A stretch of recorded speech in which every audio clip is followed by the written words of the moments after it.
And so what we have is a crate that's connected to a truck, and it's connected by a cable. Right there, that cable has an angle of 20 degrees. So you can go ahead and read the problem statement right there and get a mass of the truck. And what we're told here as we look through it is we're told that the tension in the rope is measured by a transducer, and the force was found to be equal to 90 t squared. And so what we've got is a crate that's sitting there, and eventually that force in that cable is going to become big enough that then that crate is going to move. So what you're asked for is we want the acceleration as a function of time for the crate. And we are told information. It's already been circled. We have an equation for it about the force in the rope. So what that's going to tell us is that this is a kinetics problem. And so what we want to do is we're going to start with the FBD KD of the crate. So kind of scan back up here, get another look at it.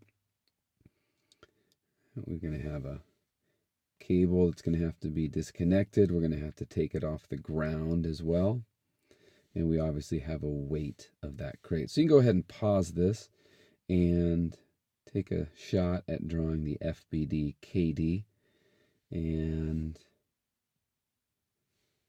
start it when you think you're done.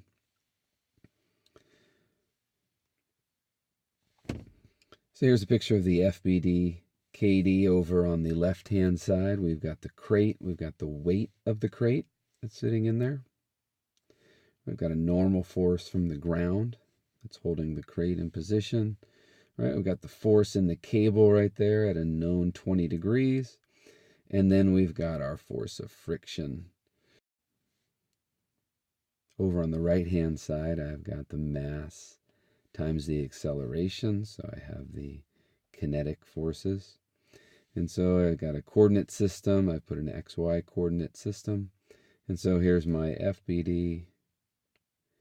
And here's my right-hand side, my KD. So again, this is just a vector representation, a pictorial representation of sum of the forces equals mass times acceleration. What else do we know? I know that the force in the cable is going to be 90 t squared. I've got a mass of the crate, and I've got a weight of the crate. So what we're going to do now is we're going to take our FBD KD, and we are going to apply some equations of equilibrium. So we're going to do two of them here. I'm going to sum forces in the x direction. I'm going to call to the right positive, and I'm going to do that in each side of the diagram up there. So I've got a minus force of friction. That thing is going to the left. I've got plus Ft times cosine 20 degrees, and nothing else on the left-hand side. Over on the right-hand side, I've got the mass of the crate times the acceleration in the x direction. So if I go ahead and also sum forces in the y direction, I'm going to call up as positive. I'm going to end up with a minus weight of the crate.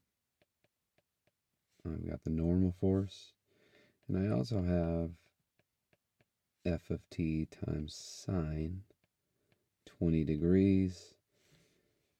Over on the right-hand side, I have no acceleration in the y direction, so I end up with my two equations,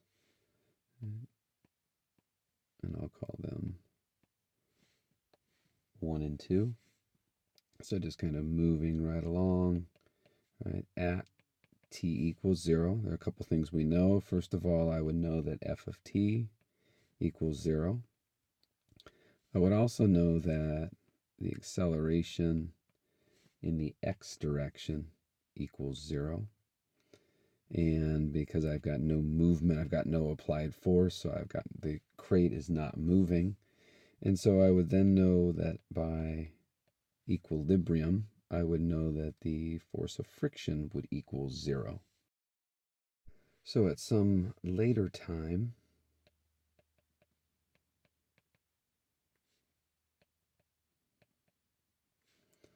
force of friction is eventually going to equal force of friction max. And at that time, then movement will start to occur.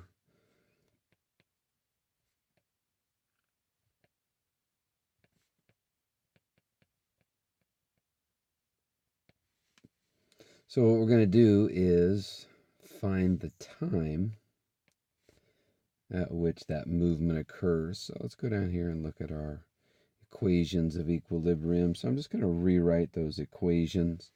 That's some of the forces in the y direction. I'm going to rewrite it as N equals the weight of the crate minus f of t sine 20 degrees. And so the sum of the forces in the x direction, I'm going to use force of friction when it's maxed out. So it's going to be mu static times m. So that equation looks like minus mu static times n plus f of t cosine 20 degrees is equal to the mass times the acceleration, which again is equal to 0. So what I'm going to do is just take that expression for n, and I'm just going to go ahead and plug it in right there. And you can go ahead and follow the math as it kind of unfolds beneath it. And so I end up with an expression for f of t, right, equal to this expression over on the right-hand side. I've got, right, the expression for f of t of 90t squared. And so I can go ahead and solve this for t. And if I just plug in those values that I've got, if I could do that carefully, I end up with the fact that at time equals 9 seconds, right, force of friction is going to be mu static times n.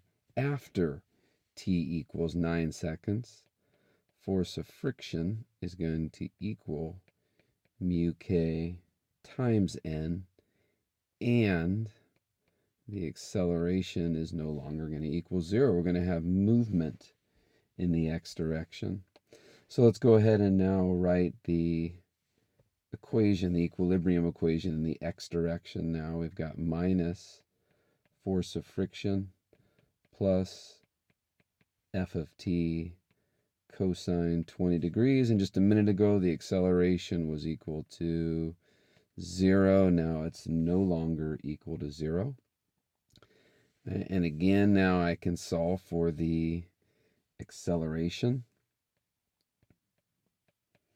is equal to minus force of friction plus f of t cosine 20 degrees over the mass of the crate. And again, using the fact that force of friction is equal to mu k times n. So that's going to go right into there.